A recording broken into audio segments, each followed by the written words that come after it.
Police, j'écoute. Pourquoi pleurez-vous? Parce que j'ai peur. J'ai dû lui dire que j'avais une arme à feu.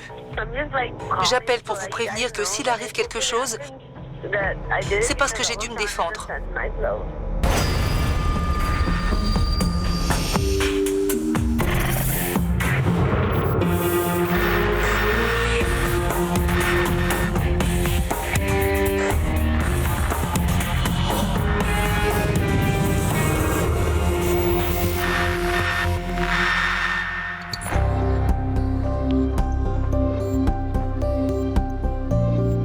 Maribel Ramos est une ancienne militaire de 36 ans. Aujourd'hui, elle fait du shopping avec sa nièce, Gisèle. Tada! Comme c'est beau! Ma tante Maribel était comme une grande sœur pour moi. Elle m'a appris à jouer au softball. On lisait ensemble, on faisait des soirées pyjama, je lui mettais des masques de beauté. Elle était vraiment drôle. On dirait un mannequin. Je me lâchais vraiment quand j'étais avec elle. On va la prendre. Dès qu'on avait besoin d'elle, on l'appelait. Elle n'était qu'à 10 minutes de la maison.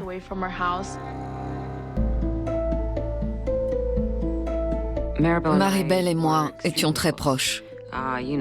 J'étais sa petite sœur. Maman était au travail, donc Maribel devait m'emmener partout avec elle. C'était quelqu'un de déterminé qui savait ce qu'elle voulait faire de sa vie. Quand elle était petite, elle voulait devenir policière. Finalement, elle a choisi l'armée. Elle y a passé 8 ans et elle a participé à 2 campagnes, l'Irak et l'Afghanistan. Et puis elle est rentrée. Elle a repris ses études et elle était sur le point d'obtenir son diplôme. Après ça, elle voulait se concentrer sur sa vie privée. Elle espérait fonder une famille. Dans quelques semaines, Maribel recevra son diplôme en justice pénale de l'Université d'État de Californie. Je dirais que pour Maribel, obtenir son diplôme marquait non seulement la fin du chapitre de ses études et du travail, mais aussi le moment où elle pourrait commencer à profiter de la vie. Tout allait bien. Elle avait un avenir prometteur.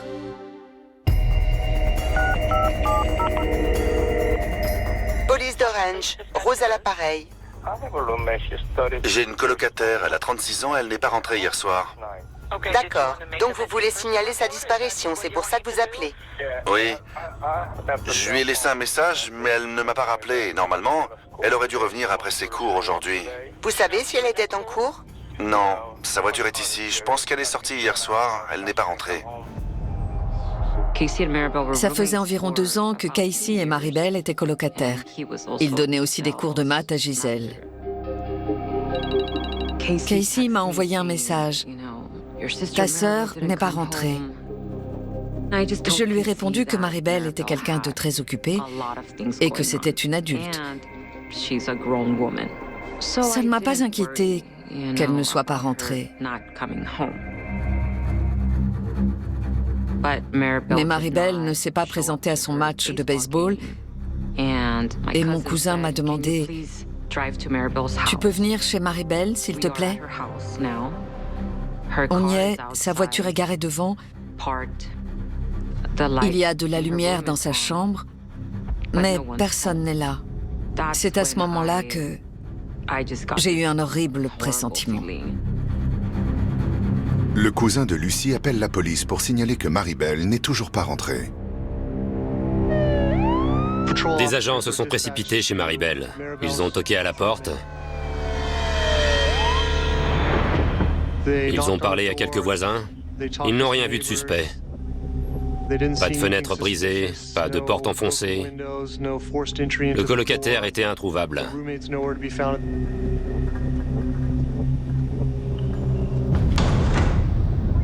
Ils ont décidé de forcer l'entrée de l'appartement.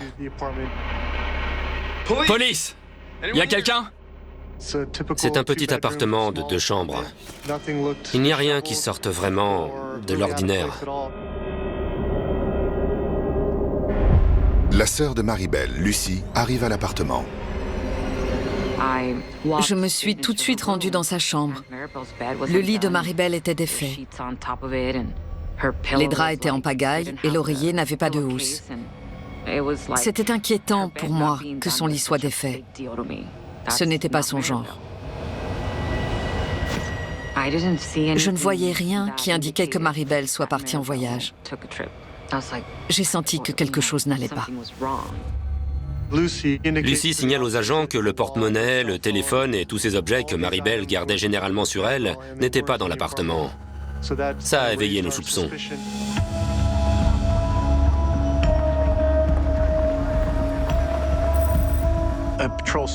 Le chef de patrouille a appelé la brigade criminelle. C'était en dehors des heures de bureau. J'étais chez moi quand on m'a dit de venir. Quelqu'un avait disparu dans d'étranges circonstances. Maribel avait 36 ans. Elle avait suivi un entraînement militaire. Elle était très ponctuelle et elle avait tout simplement disparu sans laisser de traces. Tout ça laissait entendre qu'elle était en danger. Lucy nous a confirmé que la voiture de Maribel était bien garée là. Mais son téléphone et son porte-monnaie n'étaient pas à l'intérieur. C'était vraiment étrange. Complètement anormal. Qu'est-ce qui se passe? Et soudain, le colocataire Casey Joy a débarqué. Quand avez-vous vu Maribel pour la dernière fois? Jeudi, vers 21h. Il a raconté qu'il était parti en voiture vers 21h. Plus tard, vers 22h, il était revenu à l'appartement et Maribel n'était plus là. Si vous savez quelque chose, contactez-nous. Merci. Il est important de trouver la dernière personne à avoir vu la victime ou la personne portée disparue pour établir la chronologie. C'est le dernier jour où Maribel a été aperçue en vie, alors c'est de là qu'on part.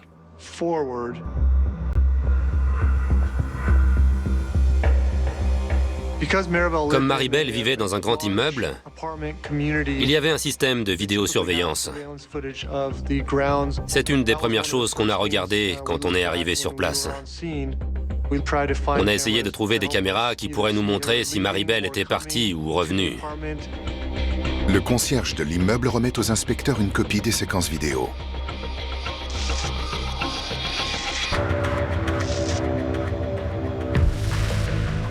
Il y avait une caméra qui donnait sur le portail de l'immeuble.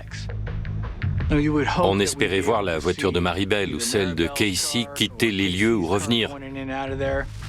Mais comme il y avait un parking juste à côté, les voitures ne venaient pas jusque-là. Donc les images qu'on visionnait ne nous apportaient rien.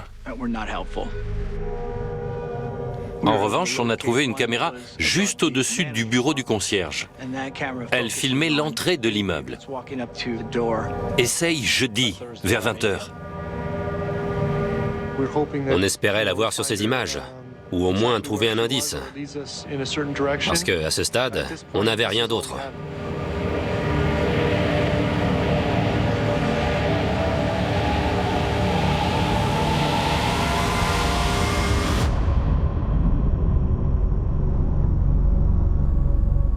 Zoom.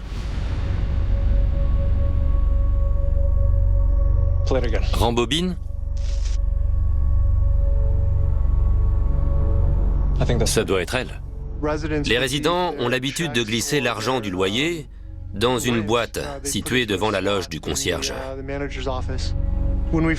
Sur les images, Maribel semble porter une espèce de pyjama décontracté. Elle dépose une enveloppe dans la boîte, puis fait demi-tour. Elle n'a pas peur. Elle n'a pas l'air de regarder par-dessus son épaule. Elle ne se dépêche pas. On dirait qu'elle a simplement mis des sandales pour sortir déposer son chèque avant d'aller se coucher. On la voit en vie la veille de sa disparition, le 2 mai, vers 20h30. Après une nuit sans sommeil, Lucy se tourne vers les réseaux sociaux pour l'aider à retrouver sa sœur. J'ai publié une photo de ma sœur et j'ai demandé à des amis de me contacter s'ils lui avaient parlé, s'ils l'avaient vue. Il fallait diffuser l'information. J'étais bouleversée. Ça me rendait complètement folle de ne pas savoir où se trouvait ma sœur. J'ai beaucoup pleuré. Mais ça ne servait à rien. Alors, il fallait que j'aille de l'avant, que j'agisse.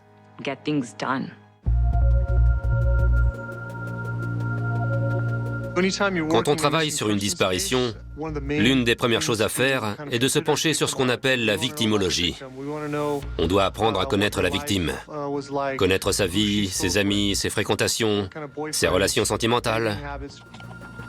Le tracé téléphonique nous a montré que le portable de Maribel était soit éteint, soit hors service.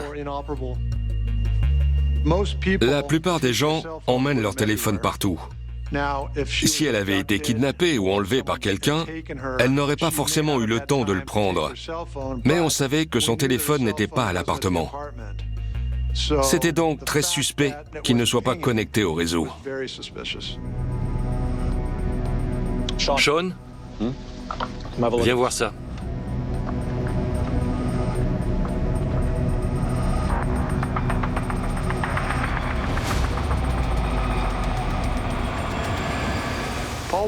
Paul Lopez était un petit ami. Il sortait avec Maribel Ramos. Il est primordial de discuter avec la dernière personne qui a parlé à Maribel, et c'est Paul qui lui a parlé au téléphone en dernier. Paul est convoqué au commissariat pour un interrogatoire. Merci d'être venu, c'est sympa. Pas de souci. Quel est votre nom de famille, Paul? Lopez. Vous sortez avec elle depuis quand? Ça fait peut-être quelques mois. C'est quelque chose de récent. Comment l'avez-vous rencontrée? La relation n'est pas exclusive. On sort juste ensemble, quoi. D'accord. Vous fréquentez d'autres personnes? Moi? Ouais. Ok. Et elle, vous savez? J'ai pas demandé. Ok, je vois. Je m'en mêle pas. Oui, d'accord. Il était très désinvolte, du genre, on est encore au tout début de notre relation. On voit qui on veut. Quand l'avez-vous vu pour la dernière fois, alors? De vos propres yeux? Lundi, au match. Et c'était où? À Schaefer Park. Et lundi, donc c'était le 29. Ouais. Le 29 avril. Et puis elle est partie à Chicago. Elle y a passé environ 2 jours. Elle assistait à une sorte de conférence. Elle est rentrée jeudi et c'est là que tout ça a commencé. Vous lui avez parlé pendant qu'elle était à Chicago? On s'est envoyé des messages. Elle m'a fait suivre quelques photos. Je peux les voir? Les photos? Ouais. Là, elle est avec ses amis. Paul s'est montré très coopératif. Il n'avait pas l'air inquiet du tout. Mais en tant qu'enquêteur, on ne se fie pas aux apparences. Paul confirme qu'il a parlé à Maribel au téléphone le jeudi de sa disparition. Est-ce qu'elle vous a proposé de venir chez elle? Pas cette nuit-là. Je travaillais jusqu'à minuit. Vous travaillez où? Chez un fournisseur de gaz. Je travaillais de 16h à minuit. Mais vous ne l'avez pas vue du tout jeudi? Non. J'étais au travail. Est-ce que vous avez des blessures récentes? Ce n'est pas parce qu'il était coopératif qu'il n'aurait pas pu faire de mal à Maribel. C'est très important pour nous de vous parler. C'est comme ça qu'on pourra prouver votre innocence. Et bien sûr, quand on regarde les relevés téléphoniques, vous êtes la dernière personne à avoir parlé à Maribel. Et puis, elle a disparu. C'est une sacrée coïncidence. Vous comprenez? Donc je veux m'assurer que votre alibi tient et que vous étiez bien au travail. Son camion était équipé d'un GPS.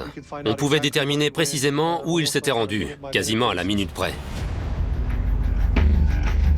La conversation bifurque vers le colocataire de Maribel, Casey Joy.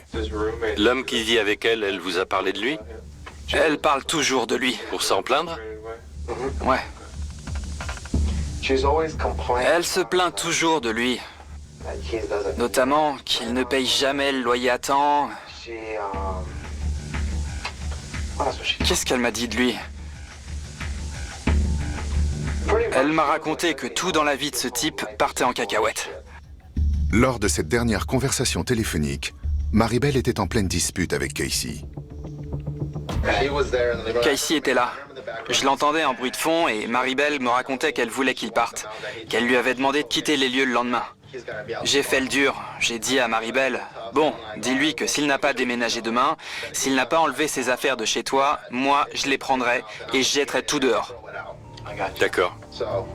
Et la conversation s'est arrêtée là.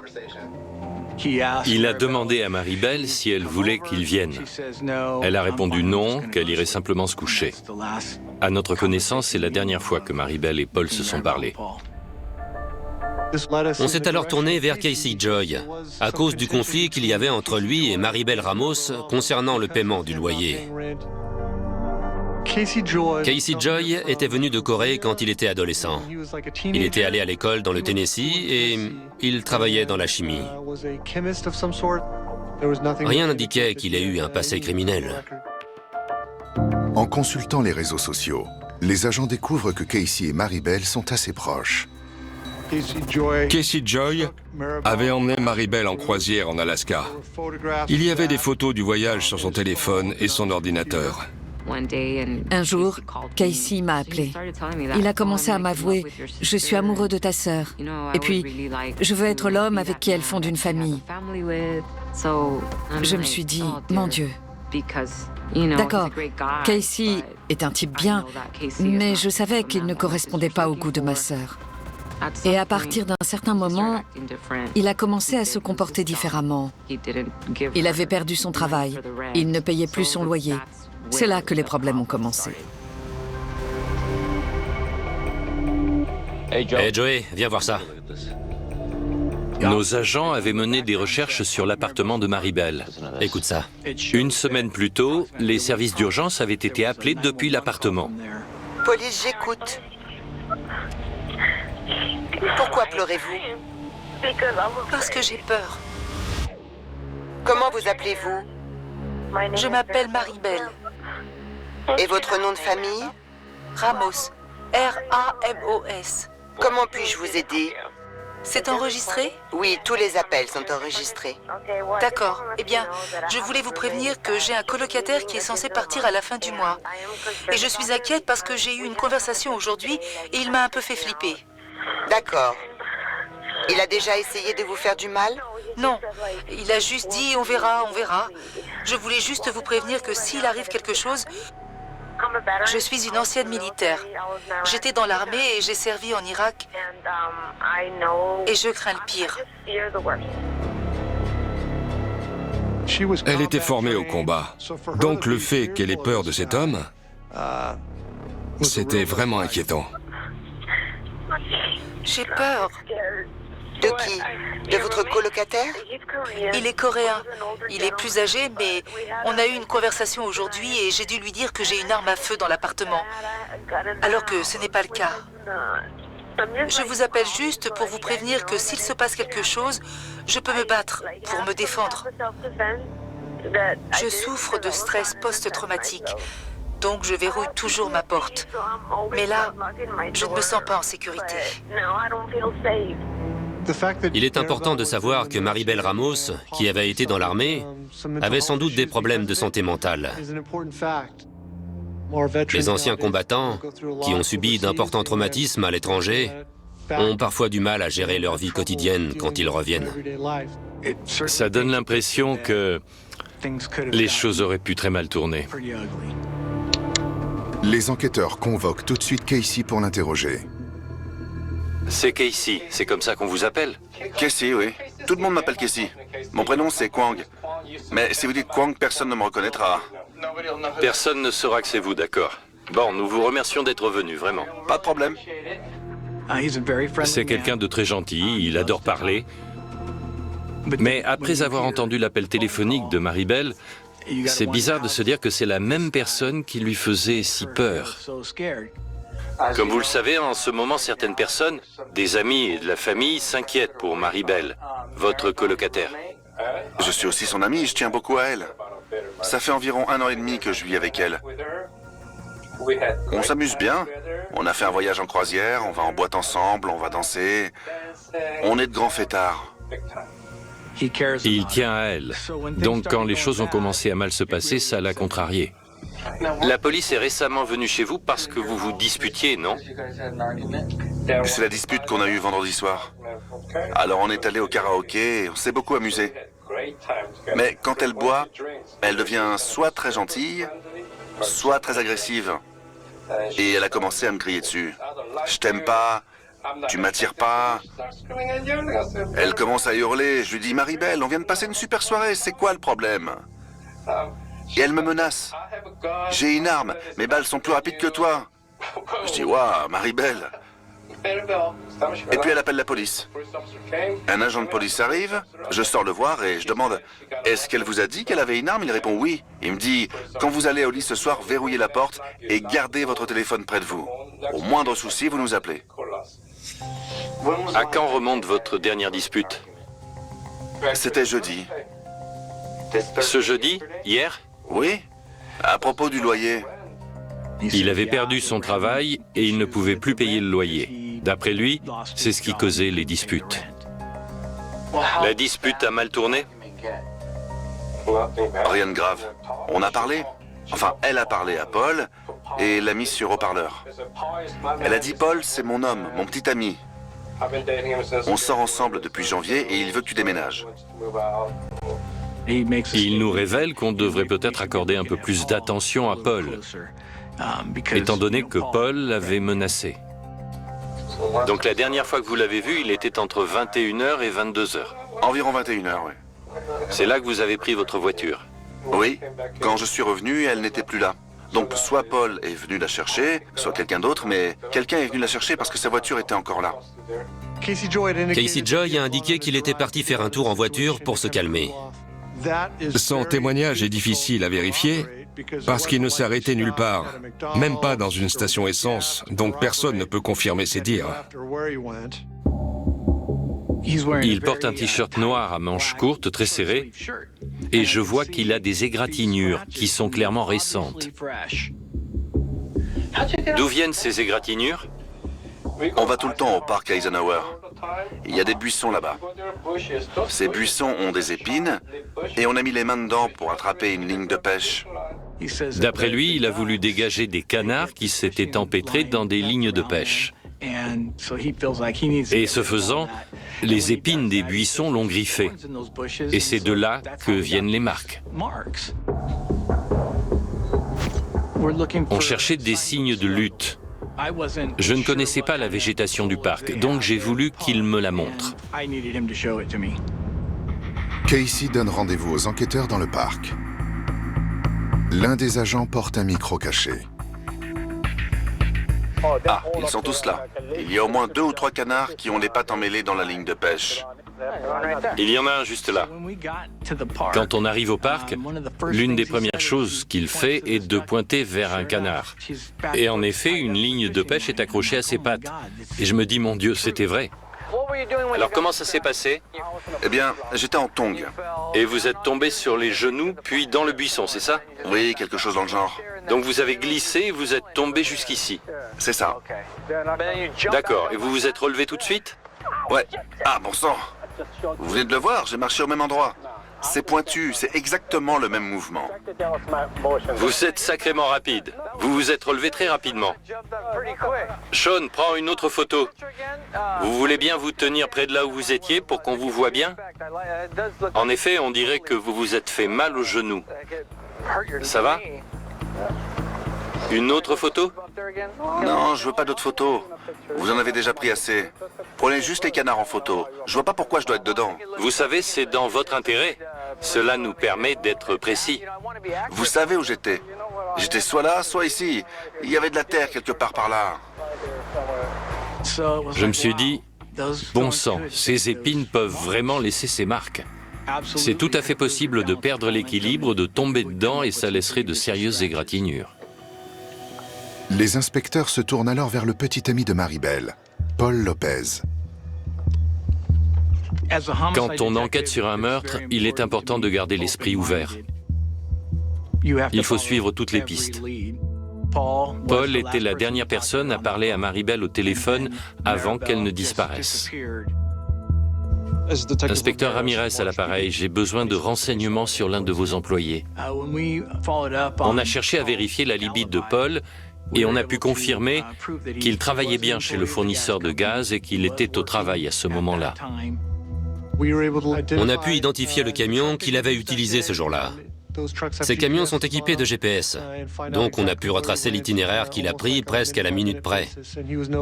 À aucun moment, il n'était dans les environs. À ce stade, il n'était donc plus suspect.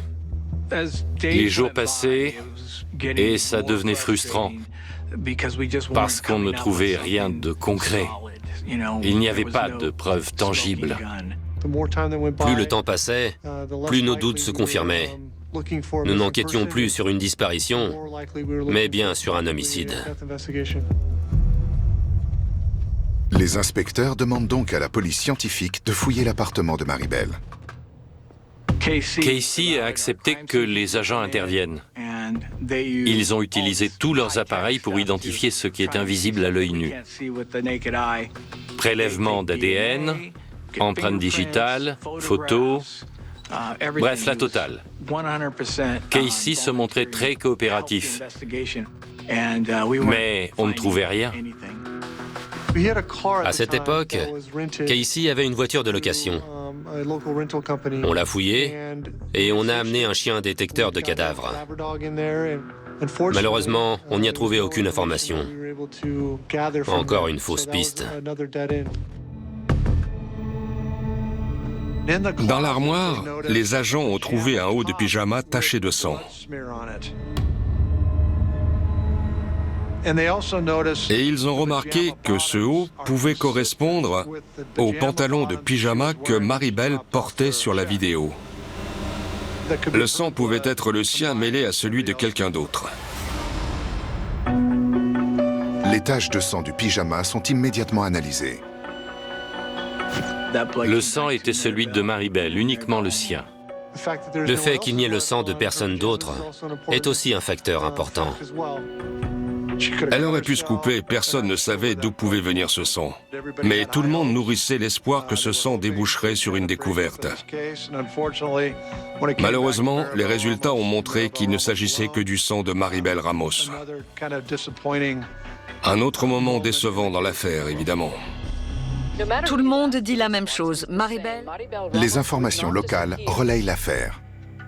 Le colocataire d'une étudiante de l'Université de Californie s'exprime à propos de Maribel Ramos qui demeure introuvable depuis jeudi dernier. Je n'ai pas d'autre famille, elle est ma meilleure amie et je veux qu'elle revienne, c'est tout. Casey leur racontait toujours qu'il l'aimait, qu'il essayait lui-même de la trouver. Il parlait à tout journaliste qui voulait bien l'écouter. Je suis coopératif, ils voulaient un échantillon ADN, ils ont pris une photo de mon corps, ils ont fouillé mon appartement sans mandat de perquisition, je leur ai donné l'autorisation de le faire, je leur ai dit d'y aller. Il avait une relation difficile avec Maribel à l'époque. Mais rien ne prouvait qu'il lui avait fait du mal. Donc à ce stade, on était au point mort.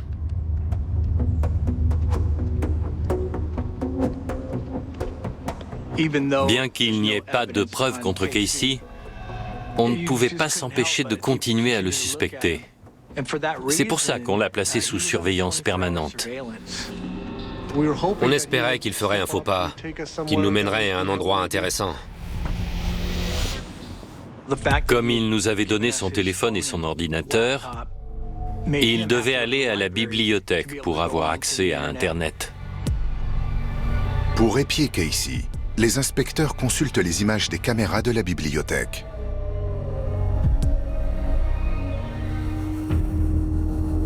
On le voit marcher calmement. Il porte un sac à dos. Il n'a pas l'air de se méfier de quoi que ce soit. Il va au comptoir pour louer un ordinateur.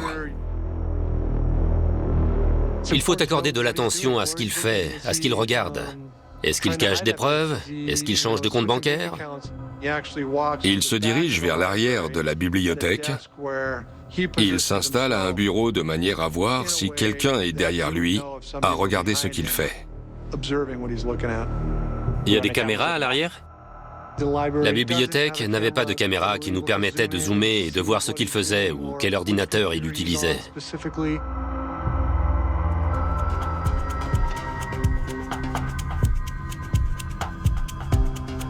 Deux heures plus tard, Casey part. Les inspecteurs essayent de consulter son historique de recherche. Lorsqu'une personne a fini d'utiliser un ordinateur portable, elle le rend à la bibliothécaire et un logiciel efface tout ce qui était sur l'ordinateur, toutes les recherches et tout ce que la personne a fait. D'accord, merci. On n'avait rien, rien de rien. La famille de Maribel organise un rassemblement pour que les recherches continuent. On a besoin de tout le monde, s'il vous plaît. Aidez-nous à trouver Maribel. Il y avait beaucoup de gens qui ne la connaissaient pas personnellement, qui étaient juste là pour nous soutenir, ma famille et moi, et nous aider à la retrouver coûte que coûte. Elle a combattu pour nous, notre famille, notre pays. Tout le monde était ensemble, unis, même avec des étrangers. Mon cousin m'a demandé quel était le chemin de randonnée préféré de Maribel. J'ai répondu Peters Canyon. On a commencé à organiser une marche de sensibilisation. Au commissariat, un appel de l'agence de location de voitures offre une nouvelle piste. L'agence de location nous a appris que Casey avait échangé la voiture qu'il louait pour une autre. Retourner une voiture de location pour en prendre une autre tout de suite, c'est plutôt suspect. On s'est demandé s'il n'essayait pas de cacher quelque chose. On s'est rendu à l'agence de location et on a pu retrouver la voiture qu'il avait retournée. Là aussi, on avait amené un chien de détecteur de cadavres pour fouiller la voiture. Et il a pointé vers l'arrière de la voiture. Ce n'était pas une preuve irréfutable, évidemment, mais c'était un moment décisif pour nous. Ça nous prouvait qu'on était sur la bonne voie. Donc il était crucial de continuer à surveiller Casey jour et nuit, étant donné que c'était notre principal suspect. Mais Casey a fini par m'appeler et me dire « Vous pouvez dire à vos hommes de me lâcher ?» Je les ai tout de suite appelés pour leur dire qu'il fallait qu'on soit plus discret, qu'on avait été grillés. Comme Casey continue à fréquenter la bibliothèque, les inspecteurs concoctent un plan. L'un de nos hommes a proposé d'espionner l'ordinateur de Casey à distance. Il suffisait qu'il reçoive l'ordinateur qu'on avait préparé. On a mis le personnel de la bibliothèque dans la confidence. Si Casey venait, on devait lui donner cet ordinateur-là.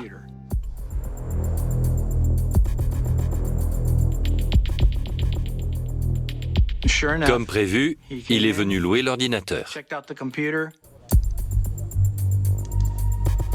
On pouvait voir tout ce qu'il faisait, tout ce qu'il tapait, et on a tout enregistré et regardé en direct. Il posait des candidatures, il surfait sur les réseaux sociaux. Je pense qu'il a fait une publication. Il y avait une page Maribel Ramos à l'époque. Rien d'extraordinaire. Puis, Casey tape dans le navigateur « Combien de temps pour qu'un cadavre se décompose ?» C'est capital. Mais peut-être qu'il cherchait juste à savoir l'état dans lequel elle serait si elle avait été abandonnée quelque part et qu'on la retrouvait. Il finit par voir en ligne que la famille organise une marche de sensibilisation à Peters Canyon. Et il prend une pause. Il réfléchit. J'imagine qu'il se demandait, est-ce que je le fais ou je le fais pas? Eh bien, il l'a fait. Il prend le point de départ de la marche et le rentre dans l'ordinateur. Puis, il zoome sur l'endroit. Il regarde à peu près où commence la marche.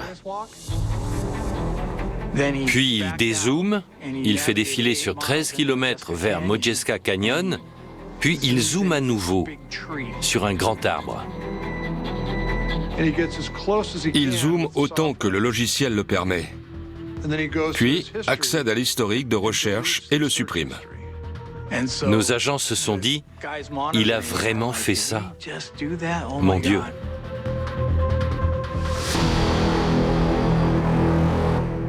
C'est vraiment au milieu de nulle part. Pas de maison ni de sentier à l'horizon. C'était un drôle d'endroit, donc on ne savait pas à quoi s'attendre. Pour y accéder, il y a une grille avec du fil barbelé sur un grand replat près de l'arbre qui se dresse pile là où Casey a zoomé. Pour passer de l'autre côté de la grille, on a dû passer au-dessus du fil barbelé. Pendant qu'on marchait dans les broussailles, il y avait une odeur caractéristique de mort. Je ne vois pas comment décrire ça autrement. On a regardé autour et on a aperçu une espèce de tombe peu profonde et quelque chose qui ressemblait à un corps sous des pierres. On ne pouvait pas encore savoir s'il s'agissait du corps de Maribel. On distinguait vaguement un avant-bras tatoué. Instinctivement, je me suis dit que c'était bien elle.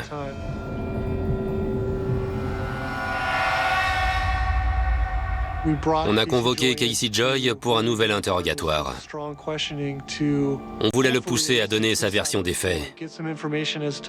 On voulait savoir ce qui s'était passé.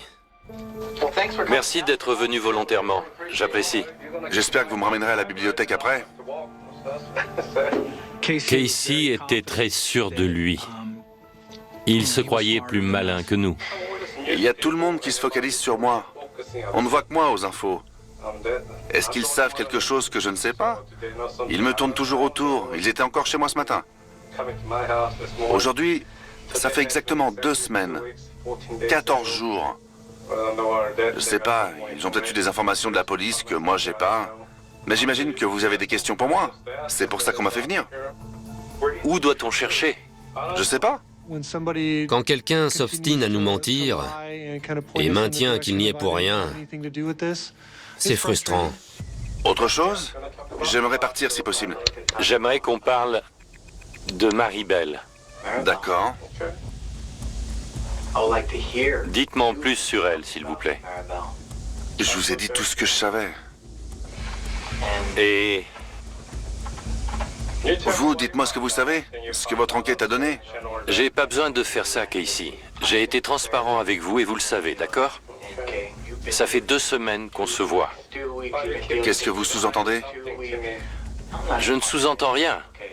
Je vous explique les faits. Ce qui se dégage de notre enquête. Vous êtes la personne qui tenait à Maribel plus que quiconque. La personne qui la défendrait en toutes circonstances.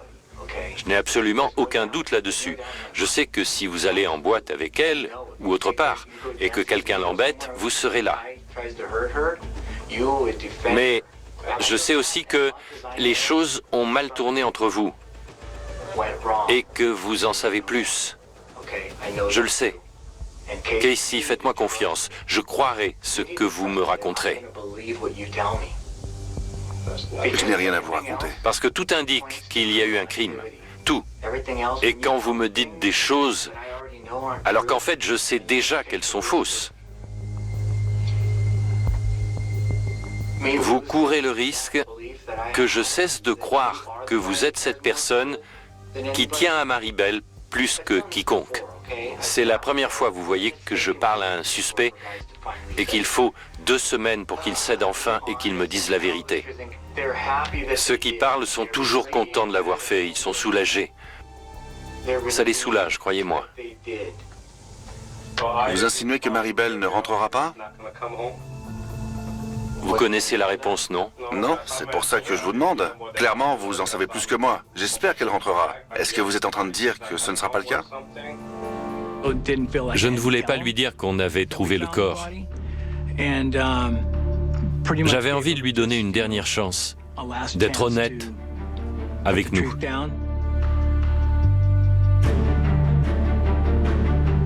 Je pense qu'au fond, vous connaissez la vérité. Non.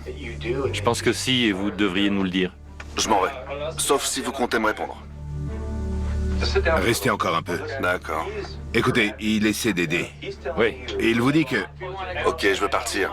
Si vous voulez partir, vous pouvez. Il s'est levé et on l'a laissé partir.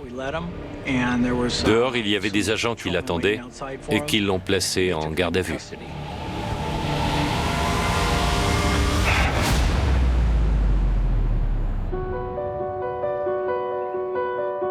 L'identification dentaire confirme que le corps retrouvé près du canyon est celui de Maribel Ramos.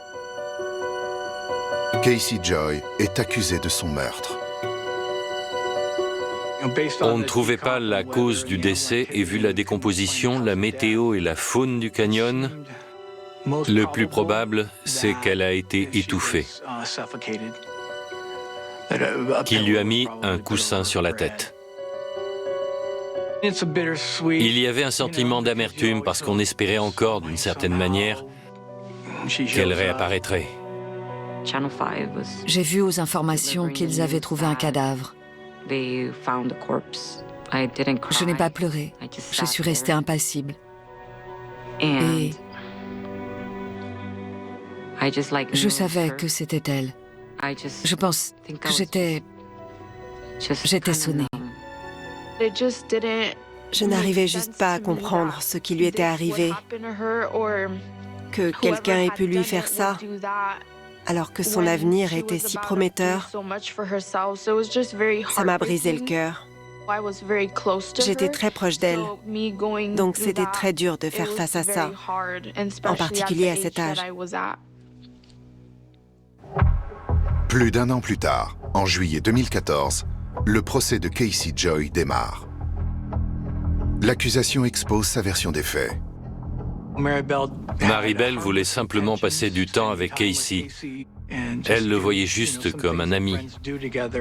Mais lui, il a cru qu'elle voulait davantage et il s'est mis à imaginer qu'une relation était possible. Maribel l'a peut-être rejeté. Il avait récemment perdu son travail.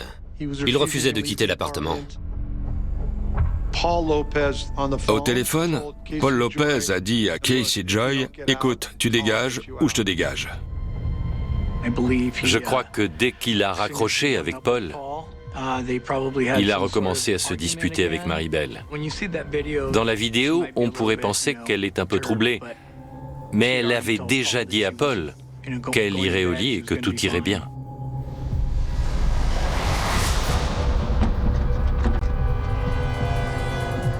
Elle a dû aller se coucher. Il est entré. Il lui a probablement mis un coussin sur la tête. Et il l'a étouffée. Je pense que si elle avait été consciente, elle aurait été en mesure de se défendre et alors on aurait pu trouver des signes de lutte dans la chambre.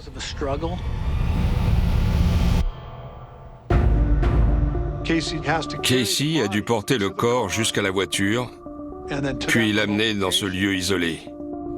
Il a dû passer par-dessus la grille et le fil barbelé, et je pense que c'est là qu'il s'est fait ses égratignures sur les bras. Ça pourrait correspondre.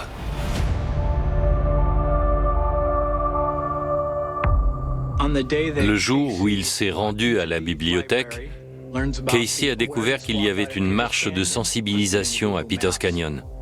Il a ouvert une carte et il a vérifié que la marche ne passerait pas près du corps. Mais il nous a indiqué où il l'avait déposé. Il nous a montré la scène du crime. Espionner un ordinateur à distance, c'est toujours utile pour les forces de l'ordre. C'est parce qu'il pensait que personne ne voyait ce qu'il faisait qu'on a pu le coincer. Le jury a déclaré Kwang Chol Joy coupable de meurtre. La famille Ramos essaye de retenir ses larmes au tribunal. Le juge a condamné Joy à la prison à perpétuité avec une peine incompressible de 15 ans. Quand ils l'ont déclaré coupable, j'étais très contente, évidemment, parce que j'étais certaine que c'était lui. Personne d'autre n'aurait pu faire ça. Il a maintenu jusqu'au bout qu'il n'était pas coupable. Il se disait innocent et soutient encore aujourd'hui qu'il n'a pas commis ce crime.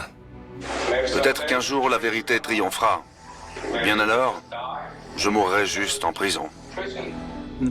Qu'il nous ait menés jusqu'au cadavre de Maribel mais qu'il ne se tienne toujours pas responsable de sa disparition, ça montre, selon moi, que c'est un sociopathe. Ça n'avait pas de sens parce qu'il tenait tellement à ma tante. C'était son meilleur ami. Et puis, ça avait toujours été quelqu'un d'honnête. Alors je me demandais pourquoi il ne disait pas la vérité. Maribel a eu le temps de finir sa licence en justice pénale, mais pas de recevoir son diplôme. C'est moi qui ai accepté son diplôme. J'étais honorée, mais en même temps, j'étais triste que Maribel n'ait pas pu y assister.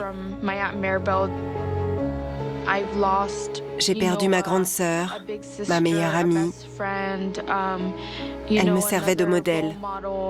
C'était une figure maternelle pour moi. J'aimerais que les gens sachent que c'était quelqu'un de merveilleux.